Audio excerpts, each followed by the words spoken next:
Hello and welcome to Chapter 3. We're going to talk about how breath is delivered with the ventilator. There's a lot of things that go into this. This is a little dynamic, so just please stick with me. And remember, you can always pause the video, you can always rewind it, you can always speed it up, you can always slow it down. And make sure that you're just taking breaks here and there. And we got about 40 slides to get through, but we'll try to get through them and make sure that we've covered in detail everything that goes on here. But this is going to be important because when we start talking about life support, there's different ways that we can deliver a breath to a patient. And when we're looking at this, we need to make sure that what we're doing not only is safe for the patient, but also has the best level of comfort as well. So we tried to do this to minimize any extra sedation the patient might need, or irritation or agitation, anything like that. So one of the things that we're going to have to look at here is we're going to select the most effective mode of ventilation to use. Once it's been decided that the patient is going to be on a ventilator, we need to make sure we understand the functional capability of the ventilator. So what is the ventilator capable of? And different ventilators will have different capabilities. So when we're looking at this, how does the ventilator that you're using with this patient deliver breath? What energy does it use to deliver the breath? Is it provided by the ventilator, or does the patient breathe on their own through the ventilator? What does the ventilator control to deliver the breath? Does it use pressure to deliver the breath? Can it use volume to deliver the breath? Does it use flow or time? How are the phases accomplished when the breath phases are done? Like, what begins a breath? How is that breath delivered? What ends a breath, right? So is the breath mandatory where the ventilator will do it no matter what the patient's doing? Is it assisted where it'll help the patient? Or is it spontaneous where the patient does all of the work? So all these factors determine the mode of ventilation, and we're going to look at these in detail. So please take a minute to go through these objectives and make sure that that's what you understand the big picture is it. How does the ventilator deliver the breath? What controls the breath? What phases does that ventilator use? What type of breath delivery does it have? Mandatory, assisted, spontaneous? And then that's going to help us as we start to get into modes of ventilation as well.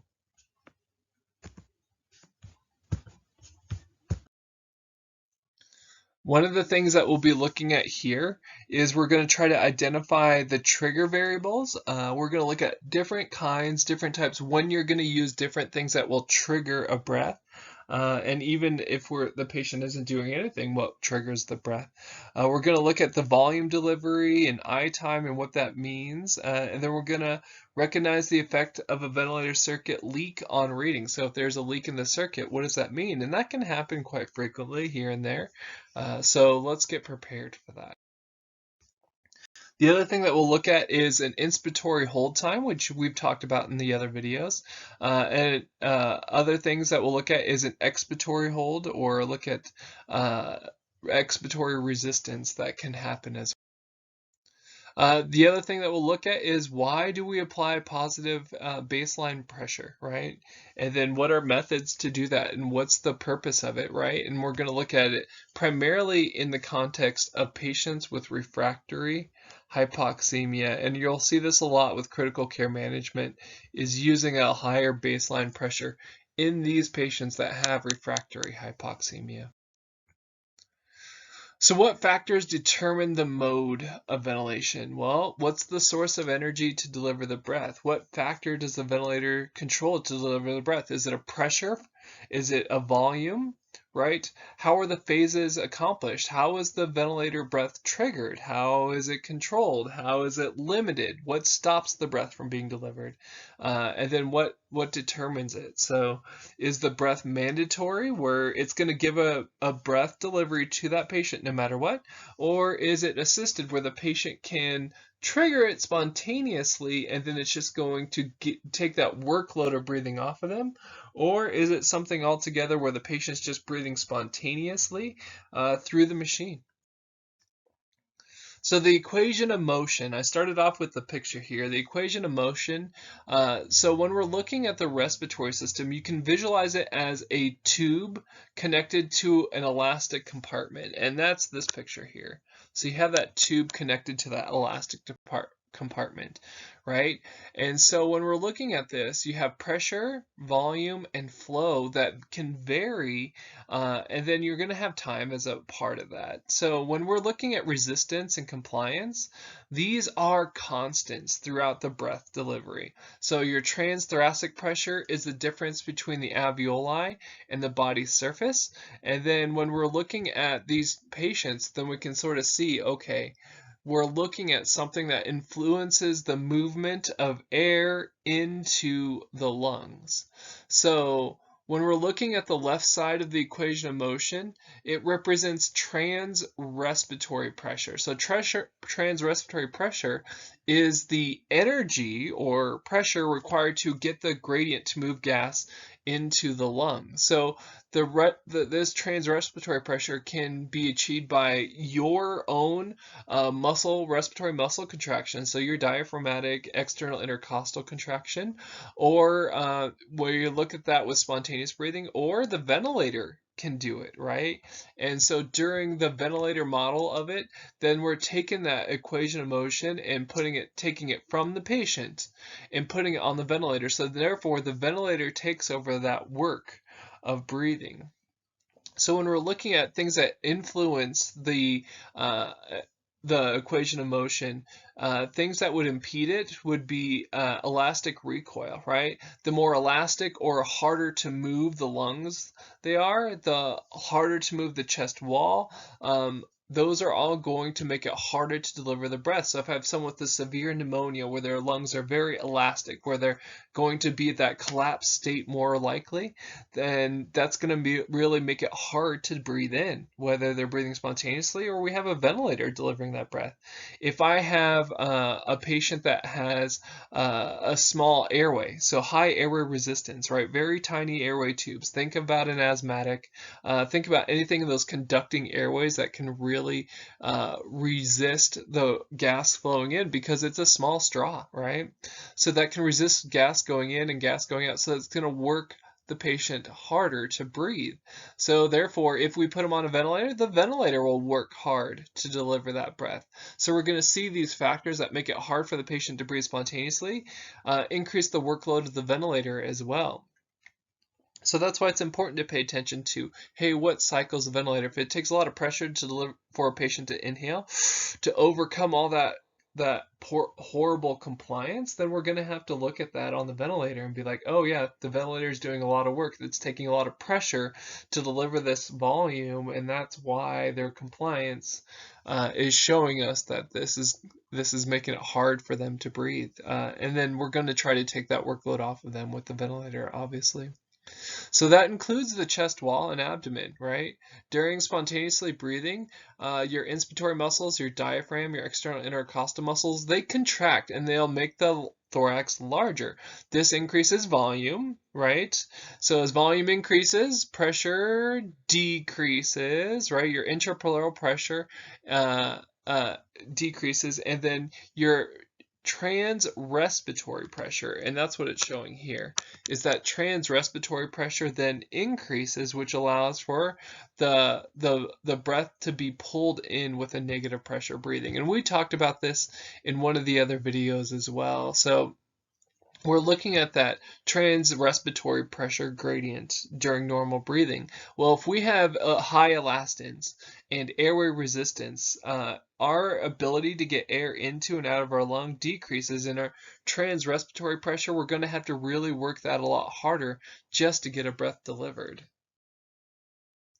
So one approach that can be used to understand the mechanics of breathing is using the equation of motion. So we've been talking about this a little bit here, and when we're looking at this, we're looking at things that we've seen in chapter 1. We just talked about our trans-respiratory pressure. We talked about elastic recoil, and then our resistance to gas flowing in and out. So when we're looking at this, if the respiratory muscles are inactive, which on a mechanical ventilator, that ventilator then requires that energy to deliver that breath instead of the patient. And so that's going to help move the gas into the lungs. But we're using positive pressure, which is different from your natural diaphragmatic movement. So we're generating a positive pressure at the ventilator at the airway opening. So the pressure at the ventilator is generated during inspiration, and this represents transrespiratory pressure. So now the pressure required to overcome the respiratory system is what we're going to have to use if we're using positive pressure ventilation to move air into the lungs. So things that we have to look at are spontaneous breathing, where the patient uses negative pressure, and positive pressure, where the machine should be doing the work and the energy required to get gas into the lungs, right? So the idea is to take that workload off the patient's lungs and then help them recover, right? So there are a lot of combinations where we can look at the muscle versus the ventilator, and we can achieve a total force that allows for the patient to be fully assisted or allows for the respiratory muscles to recover during ventilation. So when we're delivering an inspiratory volume, the most important function a ventilator accomplishes is going to usually be delivering that breath, right? The whole idea is that we're taking over the breathing for the patient. So two factors that determine the inspiratory volume that is delivered to the patient is going to be the design of the ventilator and then the mode that you as the care team selects. So if I select or you select a mode by selecting a predetermined pressure, let's say we're going to do a pressure of 20 over a pressure of 5 a PEEP, right? So that's me selecting a pressure. Or let's say you guys want to select a volume as a target, then we're going to pick that. So we can select a pressure or volume variable. So when we do this, we're using the transrespiratory gradient. So we're deciding to pick a model of inspiration. So sometimes we'll do pressure, sometimes we'll do volume, but both of these will have to overcome the elastic recoil of pressure and then the flow resistance as well. And there are certain advantages depending on which one we pick. If the patient requires pressure that's too dangerous to be healthy for the lungs, then we can decide to limit that and take them to a pressure mode where we know how much pressure is going into the lungs. We know it's not going to go above a certain level. However, if their pressures are safe for their lung tissue, then we can select a volume which has the advantage of not over distending or not overstretching the sensitive lung units. And also we're probably going to be able to get a more constant and stable minute ventilation that doesn't change as much with changes in compliance and resistance. So we're going to look at those factors a little bit here. So when we're looking at this, the most common ones that you're going to see is pressure controlled breathing versus volume controlled breathing. So let's talk about pressure controlled first. The ventilator maintains the pressure waveform in a specific pattern. So when we're looking at pressure controlled, we're either calling it pressure targeted, or some people call it just pressure ventilation by itself. When we're doing this, that means the thing that's set is pressure, and therefore the thing that can change depending on what's happening with the patient's resistance and compliance would be the volume, right? How much volume gets into their lungs. If they have really stiff, really squished lungs, let's say it's from a pleural effusion or from a bad pneumonia, something like that's going on, our volume is going to be very low because of that pressure, right? So we're delivering a pressure, but since their lung compliance is low, thoracic compliance, you name it, is low, then we're not going to be able to get a good volume. Well, therefore, we can always try volume controlled breathing, where the ventilator maintains the volume in a flow waveform that we select, and therefore, no matter what's happening with their lung characteristics, whether they're stiff and very elastic and uncompliant like a severe pneumonia, or they're very floppy like an emphysema patient, no matter what, in that setting, we're going to have that volume delivered to that patient. So it's not going to change as much. So there's an advantage and disadvantage to picking one over the other.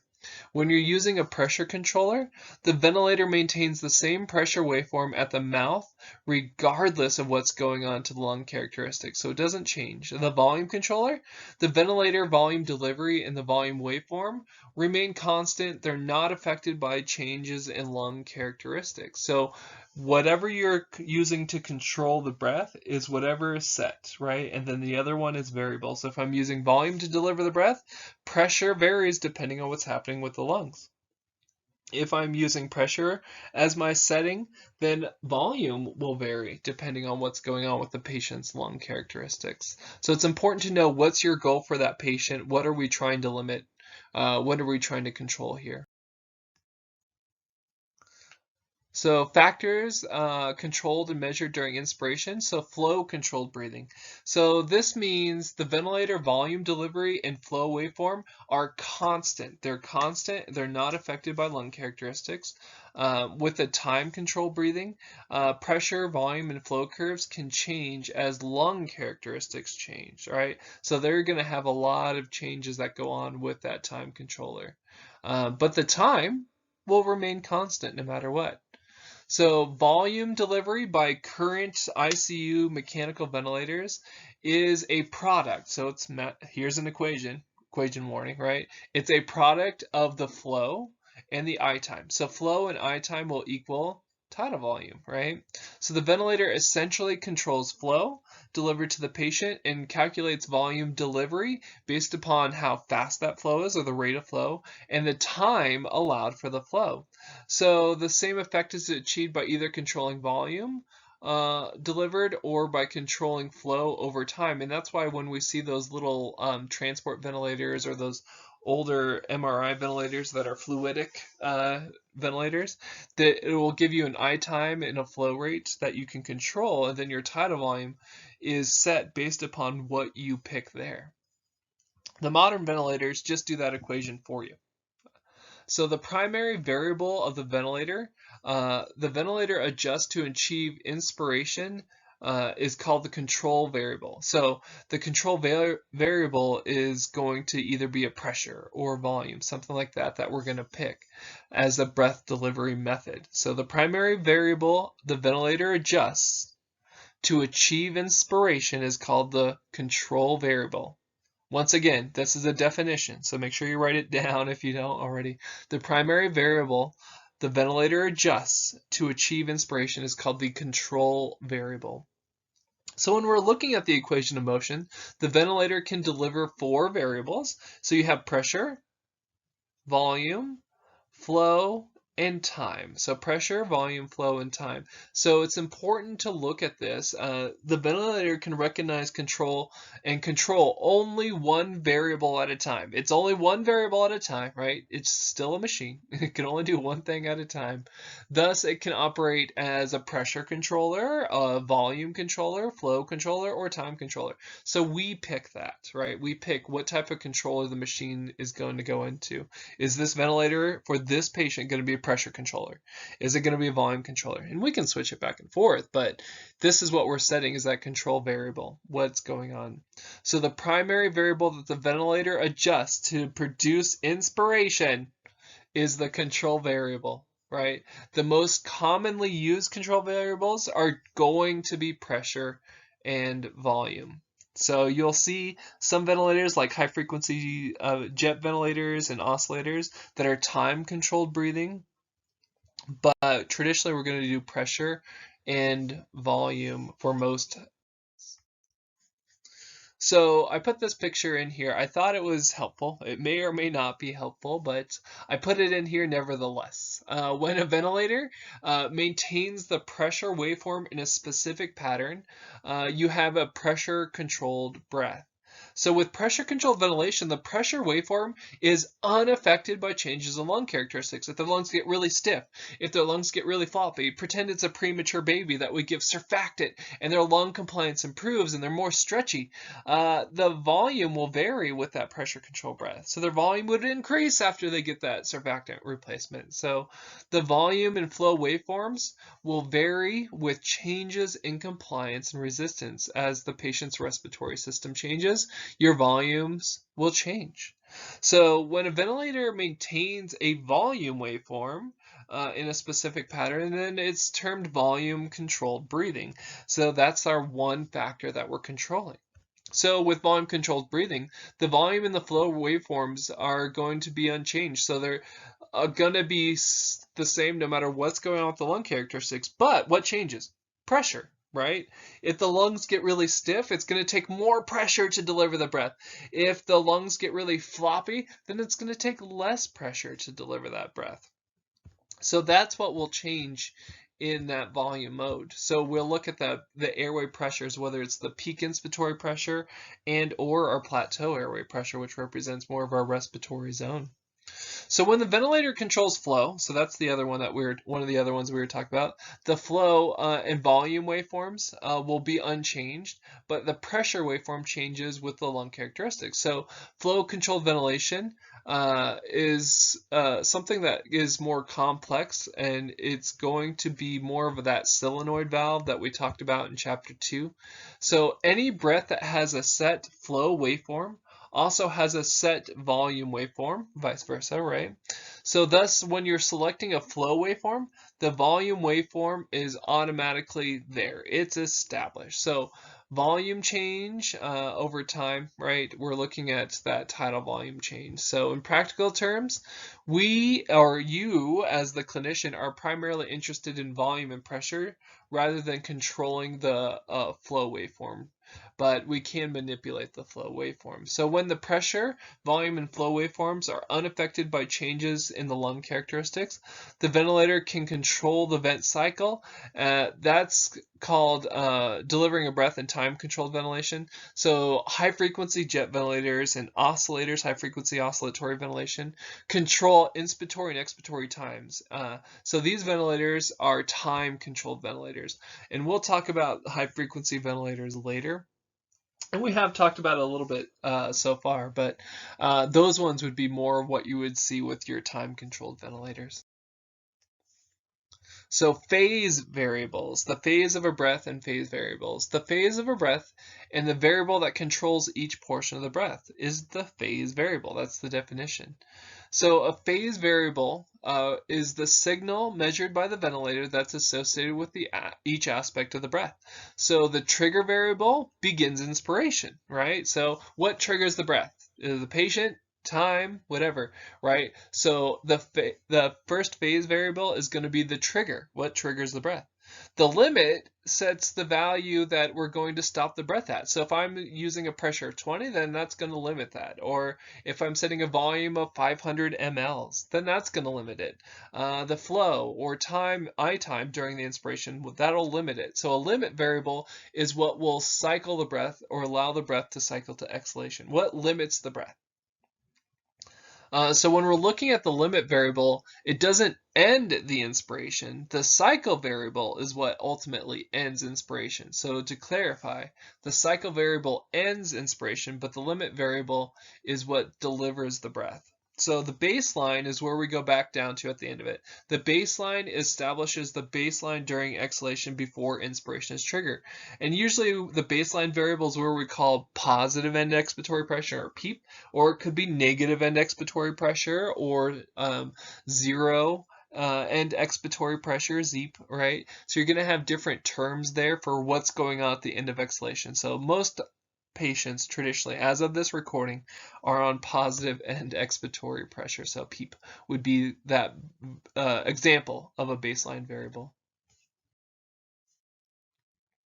So what's the big picture here? And I like this slide a lot because I want to give you an overview because I don't want you getting lost.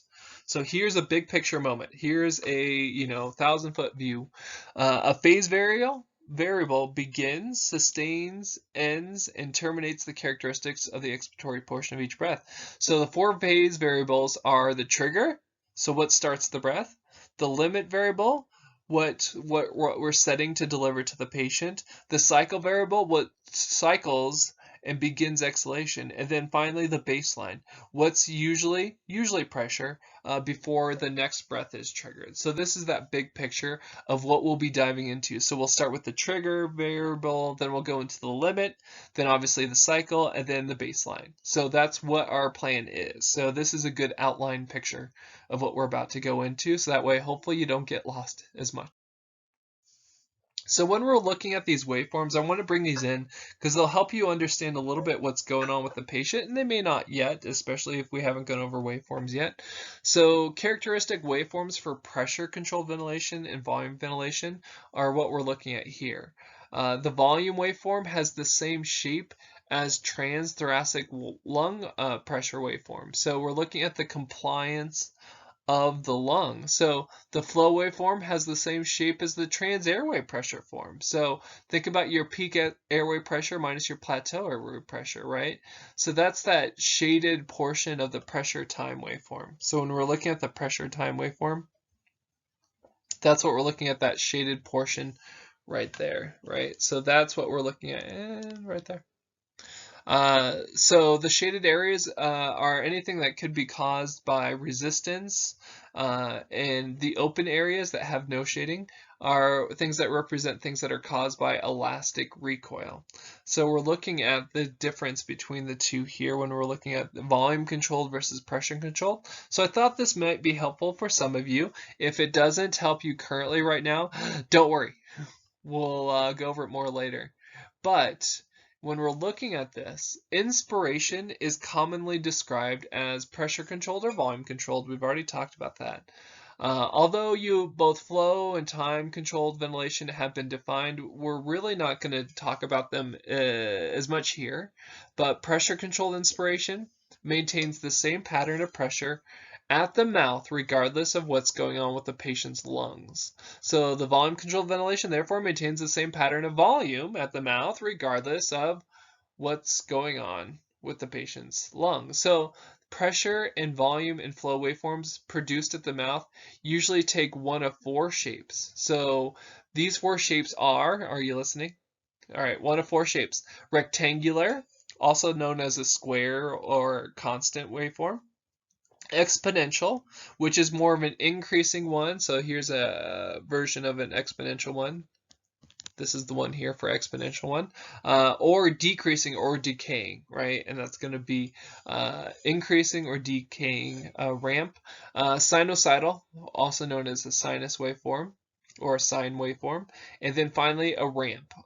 So it could either be an ascending or decelerating ramp. Either way, you'll see one of those 4 waveforms.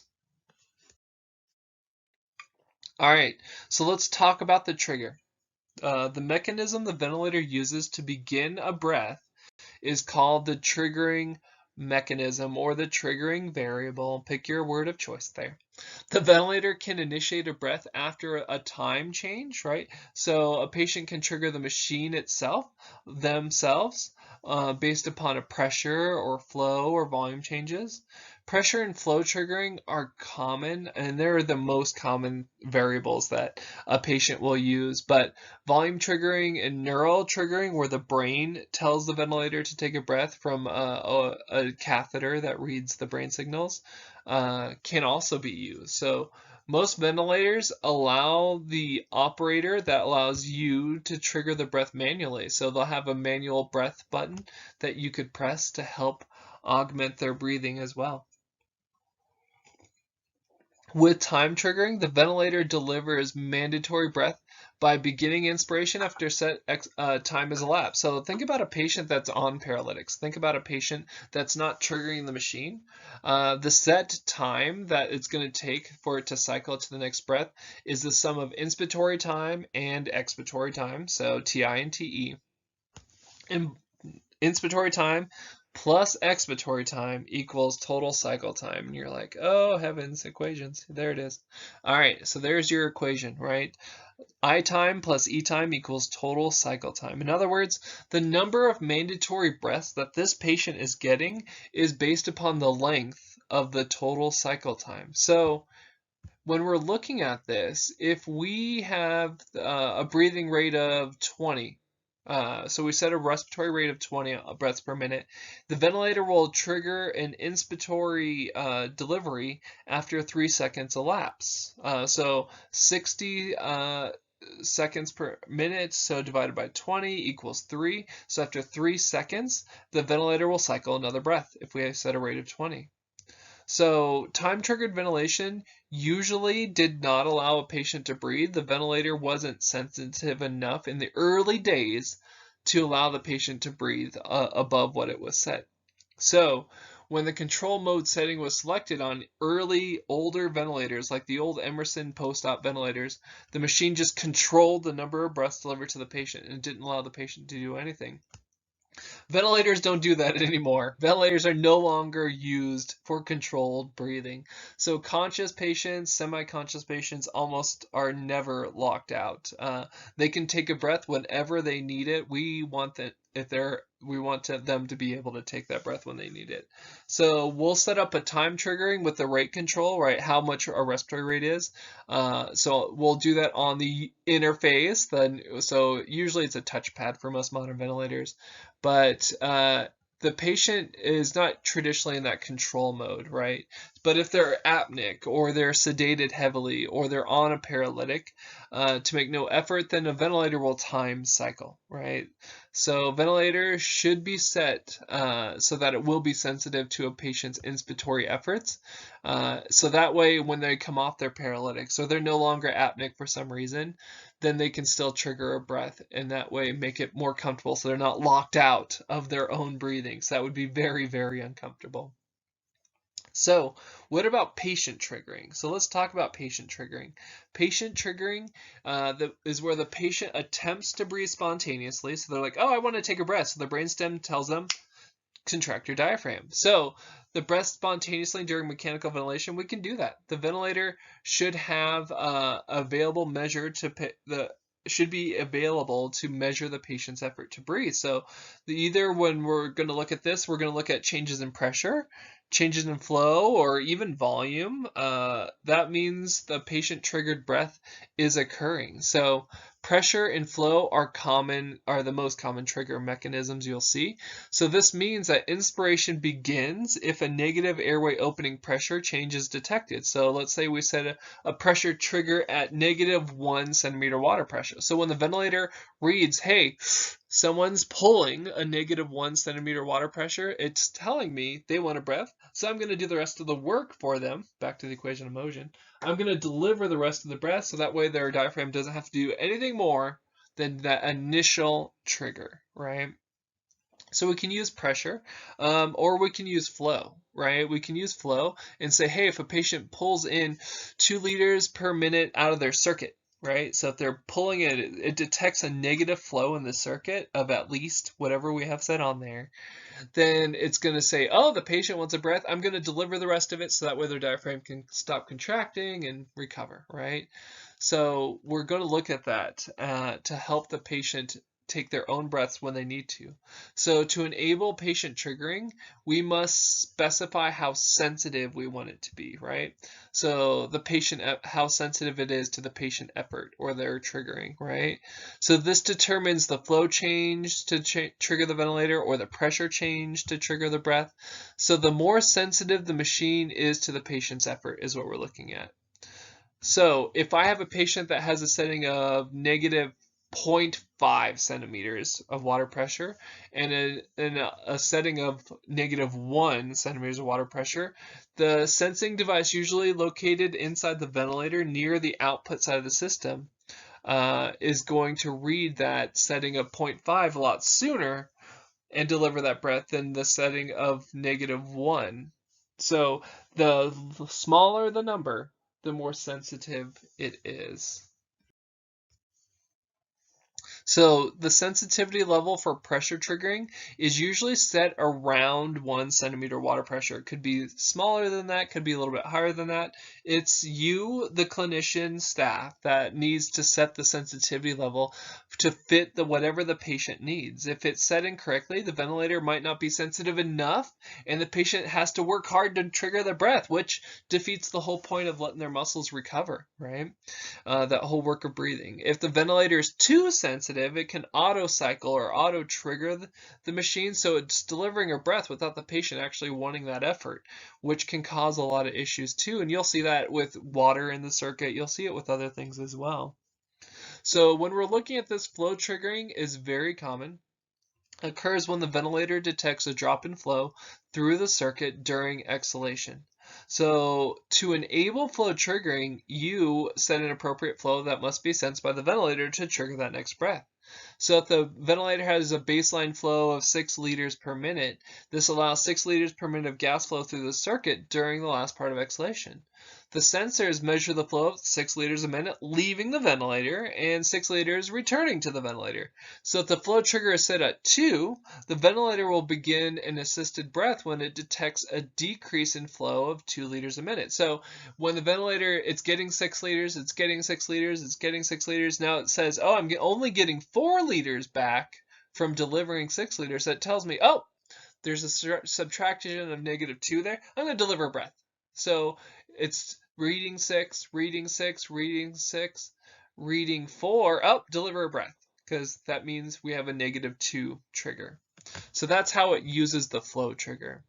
So when you're setting it properly, the flow trigger usually requires less work of breathing than pressure triggering. So a lot of microprocessor modern ventilators, the Hamilton G5s, the servos, the Medtronic's ventilators, they have a flow triggering as an option.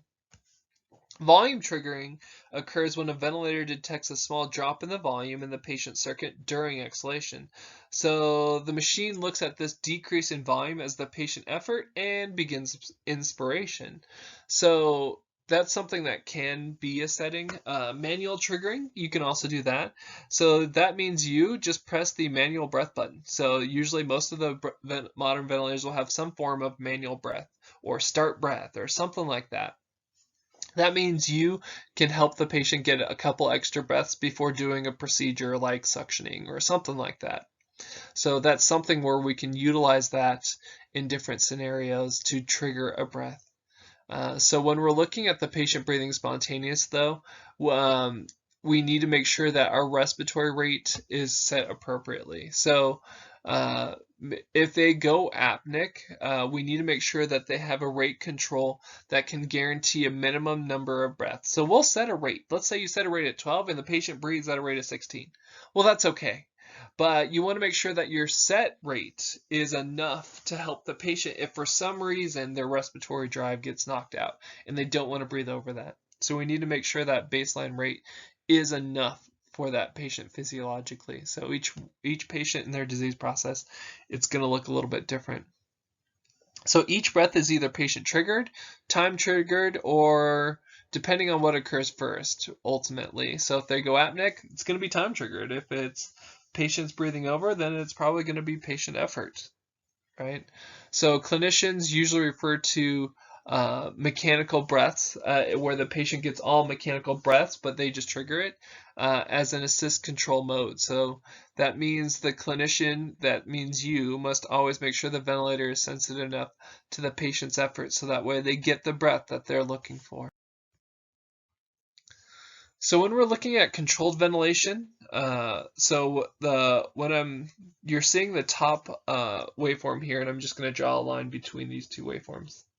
The one on the top here is showing control. That means the patient effort does not trigger the mechanical breath. So you don't see any negative inflections here, right? No inspiratory effort. There's no negative inflections in this at all. The machine's delivering every breath. When you look at this bottom waveform, you're going to see this little dip that goes below baseline. Little dip that goes below baseline. I'm circling them now. So that means that there's patient effort. So there's a negative deflection from the baseline that occurs before each machine breath. So the machine breaths may not occur at equal time intervals, and that's what it's showing here. At the top one, each time interval is set at 3 seconds. The bottom one, 2.7, 2.5, right? So that changes their cycle time a little bit. So that just gives you a little visual image of how you can see if a patient's triggering or not with that deflection, as well as how total cycle times and breath-to-breath times will change with modern airway ventilators and patients that are breathing over. So when we're looking at an assist control pressure curve here, a patient-triggered breath shows that negative deflection. So I brought this one here because I thought it was a little bit easier to see of a pressure before the breath is delivered. Controlled or time-trigger breath will not have that deflection, right? So that way you can see, okay, one of these was patient-triggered. The other one was time cycled. All right, so we talked about triggers. Your two most common triggers are pressure and or flow triggering. And then flow is going to be more sensitive to the patient, more sensitive to their needs. But do make sure that the patient's not auto-cycling. And that can happen, like I said before, with secretions in the circuit or if they have high blood pressure or cardiac oscillations going on. When we're looking at the limit variables, this is what we're looking at here. We'll start off with pressuring limit variables, but other examples of pressure limiting modes that are out there are pressure support, pressure controlled ventilation. So when you set a pressure target, that's what we're going to use as part of your limiting variables. So the pressure the ventilator delivers to the patient is limited, right? So we're going to control how much pressure the ventilator is delivering at their mouth or out their airway, whether it's a trach or an ET tube. But it does not end the breath, right? That's just what it's delivering, right? It doesn't cycle it. It's what's delivering. It doesn't cycle it. It's what's delivering. So inspiration is timed from the beginning of inspiratory flow to the beginning of expiratory flow. So as mentioned previously, a ventilator can determine the waveform for pressure, for flow, for volume, or time. However, it can also limit these variables. So during volume controlled ventilation, a patient is apneic, the clinician, you, set a specific volume that the ventilator will deliver. So in general, the volume delivered can't exceed that amount. So that's what we're looking at here, but it cannot be more, right? It can be less if the patient wants to exhale before the full breath is delivered, but it usually cannot be more than what you have set there. So a limit variable is the maximum value that a variable like pressure or volume or flow or time can obtain, right? It's the maximum value that that variable can obtain. So if I set a total pressure of 30, that's the maximum total pressure it will deliver. If I set a total volume of 500 mLs, that should be the maximum amount that it can deliver. So the big thing here, and the big thing to emphasize, is that reaching that limit does not end a breath, right? As an example, a ventilator is delivering a pressure of 25 and the inspiratory time is 2 seconds. The maximum pressure can be obtained is 25, but inspiration will only end after that 2 seconds has passed. So just because we hit 25 doesn't mean the breath's over. That inspiratory time is that factor in that pressure controlled ventilation, right? So that would be a pressure described as pressure limited, but time cycled. So cycling is what ends the inspiration, right? What terminates the inspiratory phase. So that's why they say pressure limited, time cycled.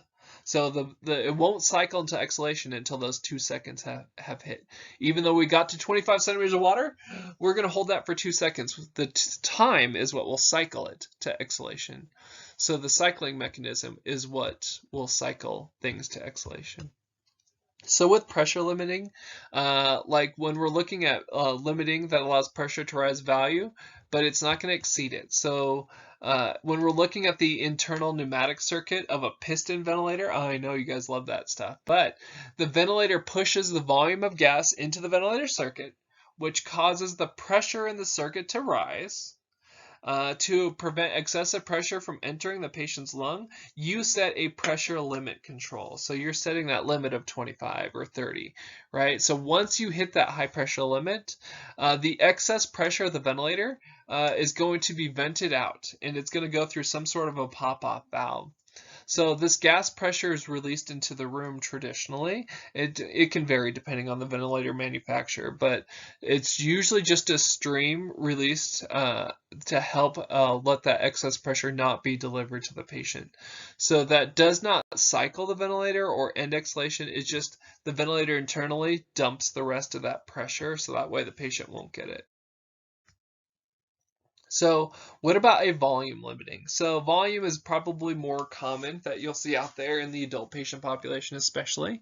A volume limited breath is controlled and electronically operated valve that measures flow passing through the vent circuit at a specific interval. So you set a volume of gas that the ventilator delivers. Let's say it's 500 mLs. And with a volume limit, the ventilator includes whatever it's using to deliver the breath. Most of them will be a piston or a bag, or even if you're old school, bellows that contain a fixed volume, right? So it has a piston that has a fixed volume, and that establishes the maximum amount of volume or gas that can be delivered.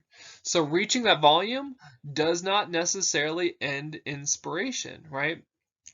So a piston ventilator, right, piston operated ventilator can be used to provide a simple example of a volume limit. So the volume is limited by the amount of volume that's inside the piston cylinder. So forward movement of the piston controls the duration of inspiration. That's time cycled, right? So ventilators have more than one limiting feature at a time.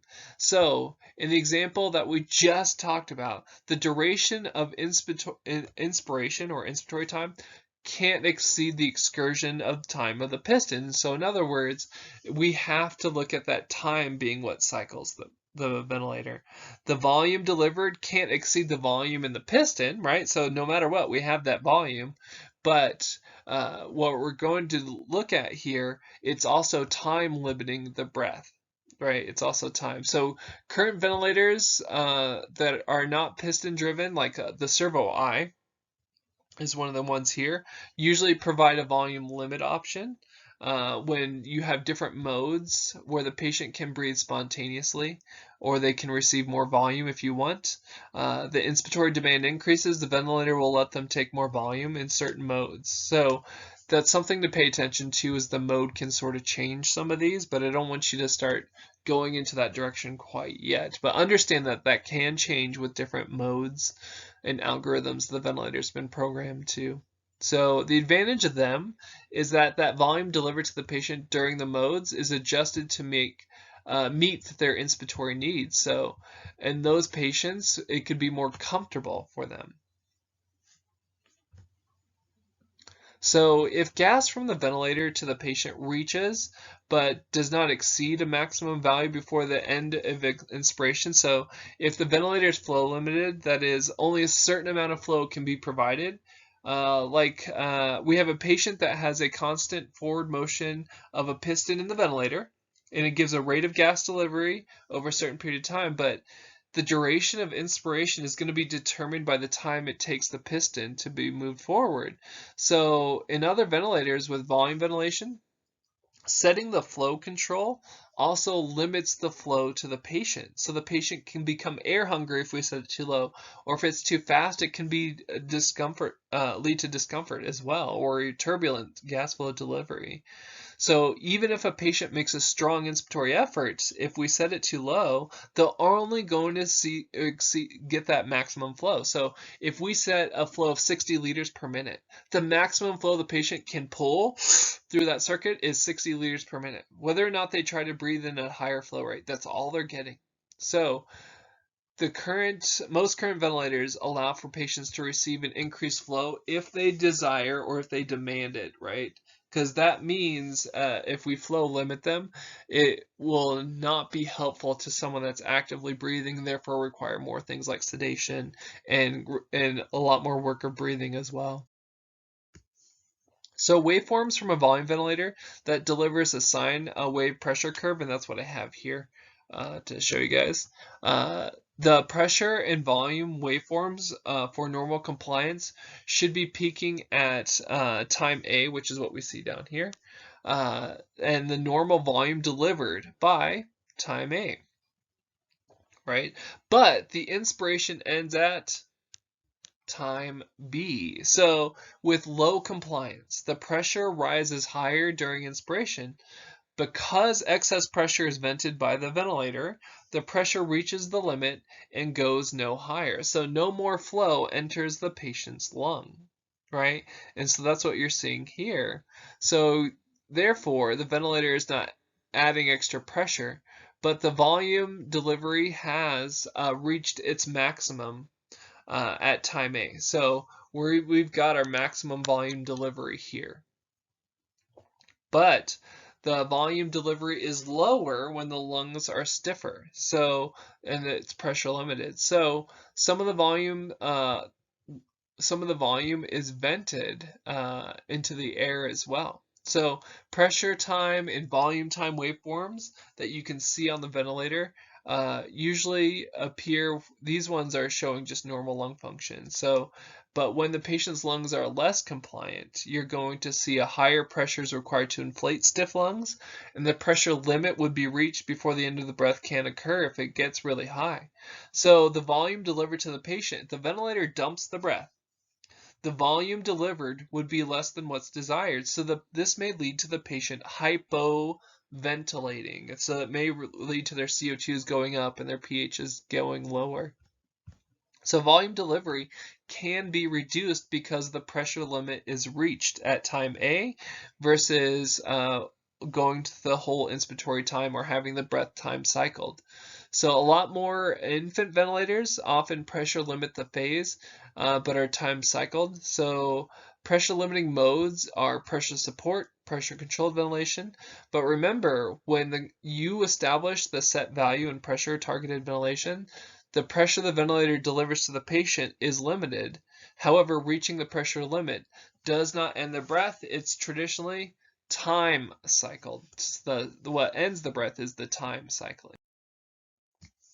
So all ventilators have a feature that allows for inspiratory pressure to reach, but not really exceed a maximum pressure. So this is your maximum safety pressure, right? And it's used to prevent excessive pressure from damaging a patient's lungs. So if I set a value of 10 centimeters of water pressure above an average peak inspiratory pressure, let's say their peak inspiratory pressure is 20, and I set it for 30, so therefore that it will allow that patient to breathe up to a maximum peak pressure of 30 before it dumps that breath. So manufacturers use various names to describe maximum pressure control functions. So like peak maximum pressure, normal pressure limit, high pressure limit, upper pressure. They all have their own terminology. Isn't that joyous? Most adult ventilators cycle or end inspiration when the maximum safety pressure limit is reached. So, if the patient coughs, or if there's an obstruction in the tubing like a bronchoscope, or a secretion, or a foreign airway, a foreign object of some reason, some ventilators allow for the inspiration to continue while excess pressure is ventilated into the atmosphere through a safety valve, right? So most modern ventilators will have a floating exhalation valve that prevents pressures from abruptly rising that when a patient coughs. So they can cough and it senses that and it vents that excess pressure to help avoid things like a pneumothorax on a machine. The variable that the ventilator uses to end inspiration is called the cycling mechanism. The ventilator measures the cycle variable during inspiration and uses information to govern when the ventilator will end the gas flow. So only one of 4 variables can be used at a given time by the ventilator to end inspiration. So volume, time, flow, or pressure when we're looking at this. So with volume cycled ventilation, the inspiratory phase of the volume cycled breath is determined when the set volume has been delivered. So in most cases, the volume remains constant even if the patient's lung characteristics change, right? We've already talked about that. The pressures required to deliver the volume gas flow will vary throughout the respiratory system. Compliance, airway resistance, all that stuff changes how much pressure it takes to deliver that breath. So in cases where you set inspiratory pause, inspiration will continue until the pause has ended and expiration begins. So an inspiratory pause feature delays the opening of the expiratory valve. So in this situation, the breath is volume limited and time cycled, but note that the setting the inspiratory pause extends the inspiratory time, not the inspiratory flow. So because most current ICU ventilators don't use volume displacement mechanisms, usually they're classified as volume cycled, but they're usually time cycled with how they function. So ventilators like the Medtronic's ventilators, like the Puritan Bennett 980, the Avia, the Hamilton Galileo, the Evita, Draeger Evita, they look at other things, right? They look at the ventilator over a specific period, which then converts it to a volume reading. So you got to know your machine is ultimately where that's coming down. Tubing compressibility, we talked about this a little bit before in class. The volume of gas that leaves the ventilator's outlet is not the volume that enters the patient's lung. So during inspiration, the positive pressure builds up in the patient's circuit, resulting in expansion of the circuit, the tubing, right, of the ventilator circuit. Think about Boyle's law here. The compressed gas will never reach that patient's lung. So most adult circuits, about 1 to 3 mLs of gas is lost due to compressibility. So as a result, you'll see a volume loss or that is compressed within the gas circuit that the ventilator usually accompanies for when we do a short self-test when we set it up, and we've gone through this in class before. So that will be the corrected tidal volume. So the actual volume delivered to the patient can be determined by the exhaled volume at the endotracheal tube compared to what the ventilator is set at. So these are more for your older ventilators that don't correct for tubing compliance, where you'd have to do this. So we look at that with most modern ventilators. You don't have to compensate for the volume loss during compressibility as long as you have that short self-test with that circuit before you put it on a patient. System leaks, when we're looking at system leaks, that's pretty important. The volume of gas delivered to the patient might be less than the volume if the leak in the system occurs. So if there's an opening in their tube or there's a hole in their tubing from biting it, or their cuff has become deflated, the ventilator might be unable to recognize or compensate for leaks, and the size of the leak can be determined by looking at the exhale volume. So we know what the inhaled volume is if that's our controlled variable, but then we can look at their exhale to determine how much is lost, right? How big that leak is, right? So if the inspiratory pressure is lower than the previous inspiratory pressures, or a low pressure alarm is activated, then that can tell us that there's a leak going on.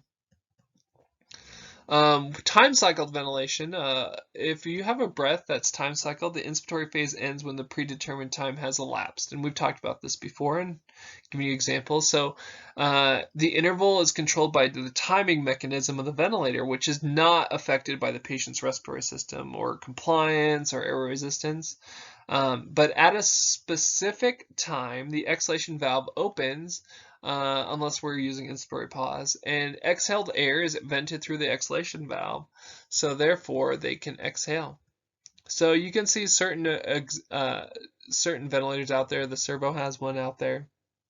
They're microprocessor machines that compare to set volume with a set time and calculate flow required to deliver that volume. So a patient's tidal volume, when we're looking at it, if it's set at 1,000 ml, so a liter, and an inspiratory time is set at 2 seconds, to accomplish this, delivery through the ventilator, right, delivery in the time allotted by the ventilator would have to deliver a constant flow waveform at a rate of 30 liters per minute. So 30 liters over 60 seconds means 0.5 liters per second. So that 0.5 liters per second times 2, which is your inspiratory time, would provide a a liter over the desired 2-second inspiratory time. And so that's what the ventilator will do as far as that internal math. So with time cycled, volume cycled ventilation, an increase in airway resistance or a decrease in compliance does not affect the flow pattern or volume delivery as long as the working pressure of the ventilator is adequate. So we're going to have that same volume delivery no matter what. With flow cycled ventilation, the ventilator cycles into the expiratory phase once the flow has decreased. So volume, pressure, and time can vary according to the characteristics or the changes in lungs. So flow cycling is the most common cycling mechanism in pressure support mode. So you'll see that with your Medtronics as well, or you'll see flow termination when flow reaches a percentage of the peak inspiratory flow rate, which you will select as the care team. So in some ventilators, the flow cycle percentage can be adjusted from 5% all the way up to 80%. So we can select how soon that flow will terminate. During pressure cycled ventilation, inspiratory inspiration ends when the set pressure threshold is met at the mouth or the upper airway. So exhalation valve opens and expiration begins. The volume delivered to the patient really depends on the flow delivered. So the flow over I time equals tidal volume, right? So that's where we're looking at that characteristics of that. So the big disadvantage of a pressure cycled ventilator is that they deliver usually generally lower tidal volumes when their compliance is lower, right? So the lower the compliance, the lower the tidal volume, right? So if they have an increase in airway resistance, they develop a bronchospasm, their tidal volume delivered to the respiratory zone is going to decrease. So that's a disadvantage of those pressure cycled ventilators. But an advantage of a pressure cycled ventilator is that they limit the amount of peak airway pressure, so they can avoid barotrauma to the lungs, right? And may help reduce excessive damage of barotrauma. So those ones, we would see that back with the old IPVB treatments, or you could use those for short-term ventilation as well. But making sure you have good humidification is also another important note that would help reduce airway resistance and help with secretions and things like that. Inspiratory pause, we talked about this a little bit. Inspiratory pause or inspiratory hold is there to maintain air in the lungs at the end of inspiration. So before the expiratory valve opens, during inspiratory hold, the inspiratory volume remains in the patient's lungs and the expiratory valve is closed for a brief period, similar to a PFT machine, right, where it has that valve that closes to look at back pressure. Well, the pressure reading at the manometer peaks at the end of the breath delivery and then levels for the plateau pressure. So the inspiratory hold maneuver, that we'll call like an inspiratory pause or inspiratory hold, is what we use to get our plateau pressure to look at static compliance. So the inspiratory pause occasionally used to increase distribution of gas for oxygenation. So I can put an inspiratory pause in line with some ventilators for each breath. I can say, okay, pause for a little bit, right, to allow for better distribution of gas in their lungs. So when we're looking at this, that's where inspiratory hold or inspiratory pause comes in. We can use it in a couple of different ways. So here's the picture, right, where we see an inspiratory hold, and then in the inspiration, there's a pause that leads to a plateau, right? And we've mentioned this before, and this is just a picture of that in case you forgot for some reason. The expiratory phase. All right, so we're getting to the expiratory phase and the baseline variable. So definition of expiration. The expiratory phase encompasses the period from the end of inspiration to the beginning of the next breath. So during mechanical ventilation, an expiratory phase begins when inspiration ends. So inspiratory phase is done, expiratory valve opens, and expiratory flow then begins. The patient is exhaling through the circuit. As previously mentioned, right, opening of the expiratory valve can be delayed if we use an inspiratory pause, right, an inspiratory hold. But an inspiratory phase has received expiratory phase has received a lot of more attention, so that if a patient's air trapping, if the expiratory time is too short, we can always manipulate a different ventilator settings to help with that air trapping. So quiet exhalation is normally passive, and we're just looking at the elastic recoil of the lungs and the thorax and resistance to the flow of the airways. So anything that changes the respiratory compliance and air resistance can alter the time constant for exhalation, and therefore their IDE ratio can change. So if an adequate amount of time is not provided for them to exhale, they're going to get air trapping. They're going to hyperinflate, and that leads to what's called auto PEEP or intrinsic PEEP as well, and that's something that we need to take care of. The baseline variable is the parameter that generally controls during exhalation. Although either volume or flow could serve as a baseline variable, pressure is the most practical choice when we're using the most modern ventilators. So pressure from the ventilator that breath begins is called the baseline pressure. So baseline pressure can be 0, it can be atmospheric pressure. It could be called zero end expiratory pressure. So if we're not giving them any pressure after they've exhaled, so that would be called ZEEP, right? So zero end expiratory pressure. Or it could be positive, which is more common, above 0, which is called positive end expiratory pressure. But during the early phases of mechanical ventilation, people thought that assisting the expiratory phase was just as important as assisting the inspiratory phase. So they would do this where they would do something called negative end expiratory pressure, or NEEP, where it would suck pressure, or pressure was applied with bellows or a Venturi device at the mouth or upper airway to draw air out of the lungs. So it would pull air out of the lungs. Or they could do pressure to the abdominal area right below the diaphragm there. But applying pressure below the diaphragm, they thought would force air out of the lungs, pushing the visceral organs against the diaphragm, similar to performing like a Heimlich on someone. So under normal circumstances, expiration during mechanical ventilation occurs passively, not something that the ventilator does, and depends on the recoil of the lungs. When we look at the oscillating ventilator, the high frequency oscillator, this is an exception because this uses assists both inspiration and expiration, so it is active on exhalation. So oscillators push air into the lungs and pull it back out at a very high frequency, like a speaker on a stereo that's in one of your car's trunks, I'm sure. But if the mean airway pressure during an oscillator is set to equal ambient pressure, the airway pressure oscillates and above and below the baseline, right? So during an oscillator, you're actually creating a negative trans-respiratory pressure. So oscillators, they're most often used for ventilation of infant lungs, although it can be used occasionally to treat bigger patients as well. So another trick that people can use here for baseline pressure is called automatic tube compensation, or ATC. They allow for active removal of air, so it's just low pressure during part of the exhalation to reduce expiratory work or breathing with an artificial airway. So you have to put in the size of the tube, and the tube usually has to be a minimum of, I don't know, 7.0, 7.5, depending on the manufacturer. So negative end expiratory pressure, this is that picture that clinicians thought would need more help to get all the gas out of the lungs, but showed not too many ventilators have this option anymore. Time-limited exhalation. So when we're looking at what limits exhalation, most modern ventilators have a mode that allows the clinician to control I time, or we can select it to control expiratory time. So different ventilators will have this feature, especially if you're going to put someone in a mode called airway pressure release ventilation, or APRV.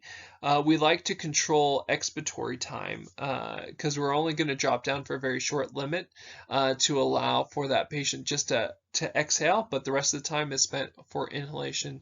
So a lot of people incorporate that into their settings where we can manipulate I time or E time, or even IDE ratios.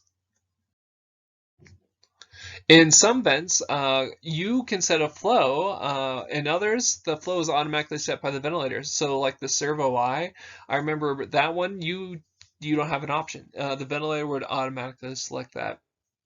So this feature provides an immediate inspiratory flow to a patient on demand, in most cases as part of the flow triggering mechanism. So a lot of ICU ventilators will give gas flow through the circuit during the latter part of the expiratory phase, so that flow is provided only during the end of exhalation. So resistance to exhalation is minimized, so that way they can exhale more comfortably. So with some ventilators, you can set a system flow, whereas in others, the system flow is automatically set by the ventilator, like the servo.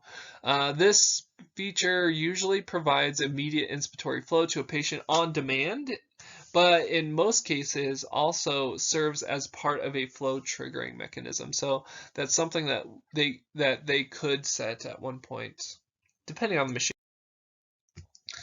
Expiratory hold, we've talked about this already, or an expiratory pause maneuver is at the end of exhalation, and we allow the patient to perform a quiet exhalation, then the ventilator pauses before the next machine breath. So the expiratory and inspiratory valves are closed, and the next inspiration is briefly delayed, and we're looking at the total amount of pressure left over at the end of exhalation. So some would call it auto PEEP, right? So an accurate reading of the expiratory pressure is impossible to attain if a patient's breathing spontaneously, right? So they may be breathing too fast for us to really get this value in some cases. However, the exact amount of auto PEEP present is not always necessary. Simply looking at the presence that there is extra pressure in there might be enough to help us understand with graphics what's going on with their PEEP, with how much there might be stuck in there. So that's something that we could look at as well. Expiratory retard, more of a history term. So spontaneously breathing individuals with diseases that lead to early airway closure, like emphysema, usually required a long expiratory phase. But many of these patients usually just accomplish prolonged exhalation during spontaneous breathing by pursed lip breathing. So obviously, a patient cannot purse lip breathing when there's a tube that's bypassing their lips and their trachea, right? So to mimic pursed lip breathing, a lot of the older ventilators had expiratory adjunct, something on there called expiratory retard, which actually added a second degree of resistance to exhalation. So theoretically, it should prevent early airway closure to improve ventilation, just like pursed lip breathing. That was the idea. But it wasn't used in clinical practice, and a lot of ventilator circuits, expiratory valves, bacteria filters, all that stuff produce a certain amount of expiratory retard just mechanically, and they cause resistance to expiratory flow. So expiratory filters are going to be your big ones that accumulate moisture from the exhaled air, or HMEs, heat moisture exchangers, right? Those things can also do that as well. So you'll see that it's not really a setting that we set anymore, or something that's available in most ventilators. All right, CPAP. So the big thing here is when we're looking at CPAP or PEEP, PEEP means there's an endotracheal tube involved, right? It means there's an artificial airway involved. And when we're looking at CPAP or PEEP, when do we use this as a setting for the patient? Well, the idea here is if a patient has refractory hypoxemia, right? If they have that situation going on, it's to help prevent early airway closure, help prevent airway collapse at the end of expiration, right? Help increase the patient's functional residual capacity, which allows for better oxygenation. So PEEP is traditionally used to improve oxygenation. So when we're looking at PEEP or CPAP, we're usually looking at oxygenation. With bilevel positive pressure, inspiratory positive airway pressure is higher than expiratory positive airway pressure, and that allows for ventilation, right? So when we're looking at non-invasive, if we want to ventilate, we need to give 2 levels of pressure. But if we want to oxygenate, we need to consider using PEEP, or if they're on a ventilator, or if they're on non-invasive, then CPAP. Breath types, there are a couple of breath types here. 2 breath types that we'll talk about here can be described: spontaneous breaths and mandatory. Spontaneous are initiated by the patient. So the patient triggers it, and the volume is delivered to the patient. The volume delivered to the patient is determined by the patient. So the patient does all that work. It's patient cycled. Once again, it's patient cycled. So with spontaneous breaths, the volume and the flow delivered are based upon the patient's demand rather than what the ventilator is doing, right? So during a mandatory breath, the ventilator determines a start time, a trigger, a tidal volume, or pressure, or whatever is going on that we have it set at. So in other words, the ventilator triggers and cycles the breath. So with mandatory breaths, the ventilator triggers and cycles it. With spontaneous, the patient does all that stuff. So the main thing of the phase variables, the breath types, we're looking at all these that are that can be changed depending on what we want the patient to do. So control variables, the control variables adjust, produce inspiration. The two primary control variables are pressure and volume. Phase variables, the phase variables control both four phases of the breath, beginning of inspiration, inspiration, end of inspiration, and expiration, right? So the type of phase variables include a trigger, limit, cycle, and baseline. Trigger begins breath, limit restricts the magnitude of the breath, cycle ends the inspiration, and the baseline is what we control during exhalation, like positive end expiratory pressure, negative expiratory pressure, zero end expiratory pressure. Spontaneous breaths are started by the patient and are patient triggered, and tidal volume delivered is determined by the patient themselves. Mandatory breaths, the ventilator determines the start time for the breath, the time triggered, or the tidal volume, if it's volume cycled, of course. So concept question. The equation of motion provides a mathematical model for describing the relationships among pressure, volume, flow, and time during spontaneous or mechanical breathing. So two factors determine the way the inspiratory volume is delivered during mechanical ventilation: the structural design of the ventilator and the ventilator mode selected by you, the care team. So the primary variable that the ventilator adjusts to produce inspiration is the control variable. Although ventilators can be volume, pressure, flow, or time controlled, the two most common used controlled variables are pressure and volume. Determining which variable is controlled can be determined by looking at the graphs. So the control variable will remain constant regardless of changes in the respiratory characteristics. So the phase variables are used to describe the variables that begin inspiration, terminate inspiration, cycle the ventilator from inspiration to expiration, and can be limited during inspiration and describe characteristics of the expiratory phase.